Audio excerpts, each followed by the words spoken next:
Ok, hoje nós vamos falar sobre leis de movimento. Lembre que a descrição do movimento é feita marcando a posição do objeto a cada instante de tempo. Imagina um objeto que a cada instante eu tiro uma foto. Então, no instante T1 o objeto está nessa posição, aí no instante seguinte ele está aqui, no instante T3 ele vai estar aqui. E aí, como que é feita essa descrição? A gente marca uma origem, por exemplo, aqui, eu pego, meço a distância da origem até esse ponto e chamo de S1.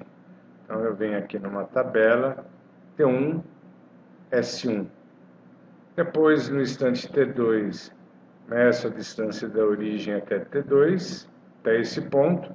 Então, no instante T2, eu tenho a distância S2, que está aqui, e no instante T3 pego da origem até aqui, meço essa distância, então no instante T3 tenho a posição S3. Eu posso fazer analisando isso num gráfico, T1, T2, T3, aí pego essa distância S1, por exemplo, que está aqui, marco esse ponto, pego a distância S2 para T2, meço aqui, é esse ponto, pego depois a distância S3, tá mais ou menos aqui, T3, e aí, então eu tenho aqui, graficamente, a descrição do movimento. Se esse intervalo entre os T's é pequenininho, posso, montando um triângulo a cada um deles, e aí achando a tangente desse ângulo, por exemplo, tangente de θ é delta S sobre delta T, está dando a velocidade média. Se o intervalo é pequenininho, eu consigo achar a velocidade, e da mesma forma, podemos fazer um gráfico de T com os V's, e aí seguindo a mesma lógica, achar a aceleração. Antes de Galileu, os gregos tinham a seguinte ideia, que para eu pegar esse objeto e trazer ele para cá, eu tinha que aplicar uma força para mexer o objeto. Galileu, quando estava estudando a queda dos corpos, ele percebeu o seguinte, que o que fazia, havia aquela ideia que corpos mais pesados caíam mais rápido que objetos mais leves, Galileu percebeu o seguinte, que se eu tirar o atrito, os objetos caem com a mesma aceleração. E Galileu percebeu o seguinte, que o que atrapalhava, que fazia os objetos caírem diferentes, era o atrito do ar que atrapalhava. E se eu não tenho forças nenhuma agindo sobre o objeto, a velocidade dele é constante. E aí começa a surgir a ideia de inércia do corpo. Quando ele está inerte, ele se desloca com velocidade constante. Newton começou a enxergar que havia uma relação de força, massa e aceleração. Esse bloco aqui, essas três grandezas, estavam intimamente relacionadas. E aí, usando a ideia já de Galileu, ele dizia o seguinte, quando eu não tenho forças agindo sobre o corpo, a aceleração é nula e, portanto, a velocidade é constante. Se eu tenho uma força externa agindo sobre um corpo, eu produzo uma aceleração do corpo. Podemos dizer de uma seguinte forma, o estado do movimento de um objeto, o estado do movimento é definido pela velocidade dele. Se o estado muda, a velocidade muda. Se a velocidade muda, tem aceleração. Se tem aceleração, tem força. Essa é a ideia aqui de Newton. Então perceba que quando eu tenho uma força, por exemplo, eu solto esse objeto, ok? Percebo que né, soltei ele, percebo que a velocidade dele a cada instante muda, né, tem aceleração, então tem uma força agindo nele. O estado do sistema está alterado. Newton percebe o seguinte, que essa mudança de estado do sistema depende de uma grandeza que ele chamava, né, de inércia, né, inércia, que Newton entendia o seguinte, que é como se fosse uma força de natividade, e que quando eu aplico uma força sobre o objeto, né, ele tem uma certa resistência em alterar esse movimento, mas quando essa força age, produz uma aceleração no corpo. Então a gente pode representar isso como se fosse uma caixa, né, uma caixa preta, a qual o valor de entrada é a força, o valor de saída é a aceleração. E o que faz esse jogo é a chamada inércia. É a inércia que ela cria uma certa resistência em alterar esse movimento, mas quando você aplica a força, aí você altera o estado de movimento do sistema. Esse conceito já tinha sido elaborado de uma certa forma por Galileu, ao definir o movimento uniforme, no qual o estado, né, o movimento se mantém sem aceleração, e o movimento uniforme, continuamente acelerado, no qual o seu movimento, o seu estado de movimento ou a sua velocidade se altera. Aqui nós temos uma imagem de Newton e o seu trabalho, a qual ele estabelece as leis de Newton. E a gente pode dizer o seguinte, que nós temos, né, alguns tipos de força, força de contato, que é o qual dois objetos precisam se tocar para que a força apareça. Por exemplo, aqui nós temos um dinamômetro, que nada mais do que uma mola, né, dentro desse objeto, e eu vou puxar, então estou interagindo com o objeto, né, estou produzindo uma força de contato. Já na imagem seguinte, eu tenho uma força de campo. Eu tenho um ímã aqui e um metal aqui. Eles não se tocam, porém a gente percebe o efeito da força quando eu aproximo o ímã, atrai o objeto. Bom, considerem, né, então aqui, duas forças, por exemplo, agindo sobre o objeto, né, como é uma grandeza vetorial, porque tem direção. Essas duas forças produzem uma resultante, que eu uso aquelas propriedades de soma vetorial. Então, a força resultante é a soma soma vetorial de cada uma das forças. Olhando aqui, nós temos aqui um triângulo retângulo aqui. Então, posso usar seno, cosseno, seno de θ. Aqui é F1, aqui é F2, então seno de θ é F1 sobre F, cosseno é o cateto adjacente, então é F2 sobre F. A primeira lei de Newton, né, pode ser expressa da seguinte forma. Na ausência de forças externas, um objeto permanece em repouso ou em velocidade constante. Ou podemos dizer da seguinte forma. Na ausência de forças externas, o estado de movimento permanece o mesmo. Né? Ou seja, um objeto sempre vai se deslocar, né, sempre com uma velocidade constante. Se houver forças externas agindo sobre um objeto, o estado de movimento se altera. Essa primeira lei ela é interessante porque um objeto em movimento pode ser observado em qualquer sistema de referência. Porém, se eu tiver, né, a primeira lei ela me permite eu definir uma classe especial de sistemas de referência, que são aqueles que se deslocam com velocidade constante, sendo assim chamados de referenciais inerciais. Então, a primeira lei de Newton lida apenas com objetos que não estão acelerados. e a lei se conserva apenas em referenciais inerciais. Okay? Nós vamos ver depois que existe uma outra classe de sistemas de referência que são acelerados, sendo chamados de referenciais não inerciais.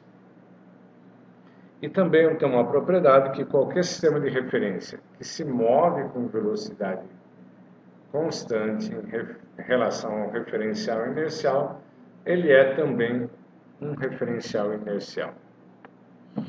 Para a gente entender isso, né, podemos colocar um observador aqui e um outro observador fora, um inercial aqui, ele está parado. Imagine que eu tenho um objeto, uma superfície, um planeta que tem uma superfície lisa, não tem atrito, e eu coloco um objeto aqui no polo norte e deixo ele escorregar. Então ele vai se deslocando.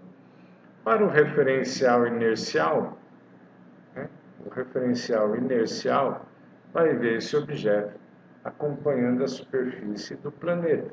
Então ele percebe que o objeto, né, imaginando que o planeta está sem a superfície, ele se desloca sobre a superfície, então ele se move só nesse plano vertical. Já o referencial que está na superfície da Terra, né, ele está sob o efeito de rotação do planeta. E o que ele vai ver? O objeto, num determinado ponto, vai estar aqui nessa linha, que seria aqui. Porém, o planeta vai girar e o objeto vai se deslocar para cá e tem mais o efeito da rotação. Então, ele muda para cá. Depois, o objeto desce mais um pouco, mas tem o efeito da rotação, vem para cá. Então, se a gente colocasse a trajetória dele, seria uma curva. E como a velocidade é tangente à trajetória, nesse ponto a velocidade está aqui, nesse ponto o vetor velocidade é tangente está aqui. Então, existe um ΔV aqui, uma diferença de vetor velocidade, portanto tem uma aceleração. Então, o referencial inercial ele não vê esse efeito de desvio dessa deflexão, já um referencial não inercial percebe essa deflexão da trajetória. A gente vai ver mais para frente como entender isso na ótica da segunda lei de Newton. Então aqui nós temos um vídeo com um objeto, aqui é um ventiladorzinho, ele se desloca, né, empurrando o ar. Um objeto aqui está sem pesos extras, então ele se desloca de uma certa forma. Já nesse outro vídeo, ele tem pesos aqui. Então a gente percebe que ele vai se deslocar de uma forma diferente.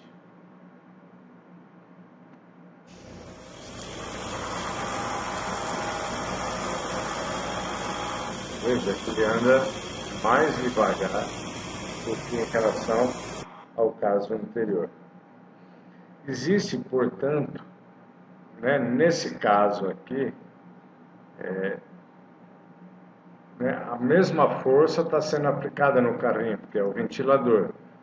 Quanto maior a massa, menor a aceleração. Quanto menor a massa, maior a aceleração. Então a gente pode colocar a segunda lei de Newton nessa forma. F é igual ao produto da massa pela sua aceleração. A aceleração de um objeto é diretamente proporcional à força e a aceleração é inversamente proporcional à massa, ou seja, é força dividido pela massa. Basicamente podemos dizer que F é igual a m vezes A. Perceba o seguinte, que as forças que nós vamos explicar daqui a pouco, elas independem da escolha do seu sistema de referência. Força-peso, normal, tensão do fio, elas independem se o referencial é inercial ou não inercial. Ok? Porém, a aceleração do objeto depende da escolha do sistema de referência.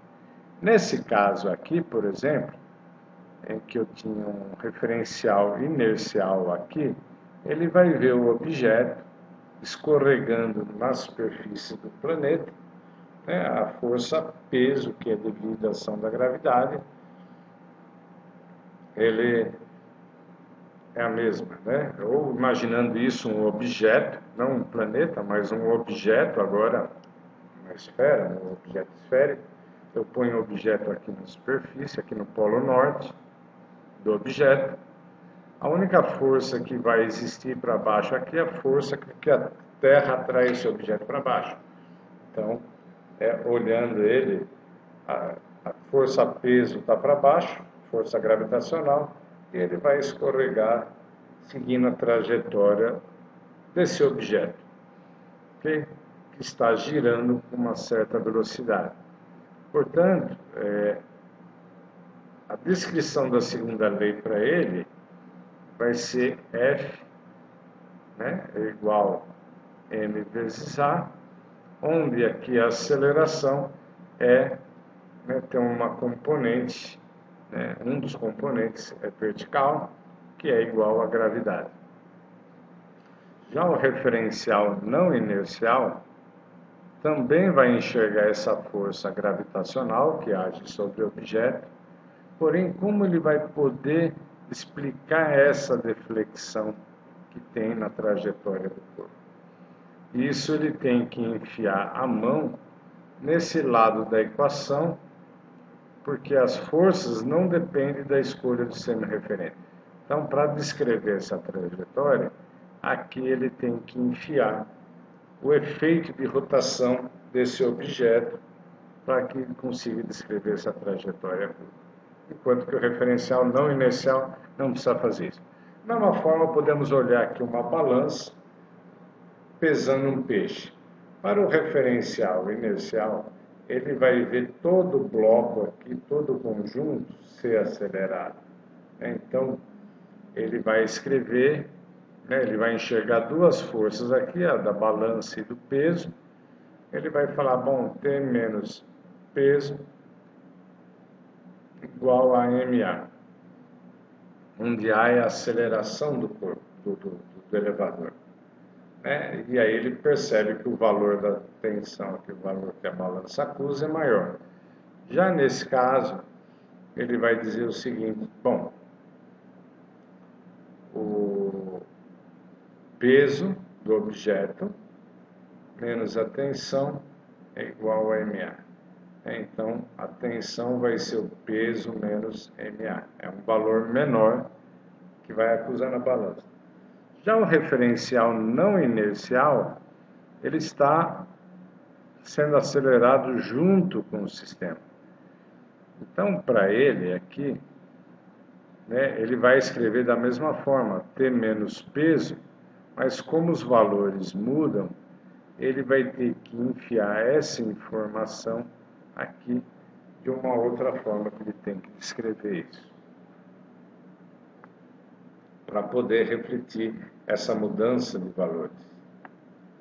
As unidades de força, né, como força é massa vezes aceleração, é quilograma metro por segundo ao quadrado, e isso a gente define como Newton. Existe também uma unidade de força chamada kgf, que considera a aceleração da gravidade 1. Tem o CGS, que é centímetro grama segundo, que é a unidade de força Dina. E dimensionalmente, força é a massa vezes a dimensão de comprimento dividido por T ao quadrado. Então, uma das forças que existe é a força-peso, que é a massa vezes a aceleração da gravidade. A terceira lei de Newton diz o seguinte, considere um sistema aqui, esse sistema não se mexe, está parado.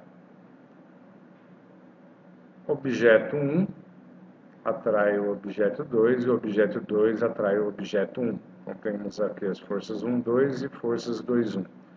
Como o sistema não se mexe, essas forças são iguais em módulo em direções contrárias. Então, podemos dizer o seguinte, terceira lei de Newton. Se dois objetos interagem, a força 1, 2, exercida pelo objeto 1 no objeto 2, é igual em magnitude e oposta em direção à força 2, 1, exercida pelo objeto 2 no objeto 1. Então, quando a gente pega um martelo, bate num prego, o martelo exerce uma força, né, sobre o prego, está aqui a força. A reação, ação e reação, é o prego exerce uma força contrária e de mesma magnitude no martelo. Outro tipo de força é a força normal. Imagina um bloco sobre uma mesa. Então nós temos aqui a força gravitacional apontada para baixo. Como o objeto não se desloca, a aceleração é zero, isso implica que existe uma força contrária, que é a força de reação na mesa agindo no bloco, que é chamada força normal. Então aqui do lado direito nós temos os diagramas de força. Força gravidade e a força de reação, força normal. Outro exemplo de tipo de força de contato é a tensão na corda. Nós temos aqui um menino puxando uma caixa. Então, se a gente olhar a caixa, aqui nesse ponto, aparece uma força T que age na caixa que puxa. Da mesma forma, na corda, nós temos aqui uma ação e reação, uma força T, e aqui na sua extremidade, temos aqui uma força T também. Né? Essa técnica de separar o objeto, a gente pode separar o objeto, a caixa, por um ponto e aplicar as forças aqui, é chamado diagrama do corpo livre. Então, no caso de um lustre aqui, né, nós temos força da gravidade do lustre, puxando para baixo, e aqui, separando o objeto, aqui nós temos a tensão, né, que é exercida na corrente aqui. E aí posso separar também a corrente, tem a força T, igual aqui, e a outra força que também é igual, então T2' é igual a T, que é igual a T'.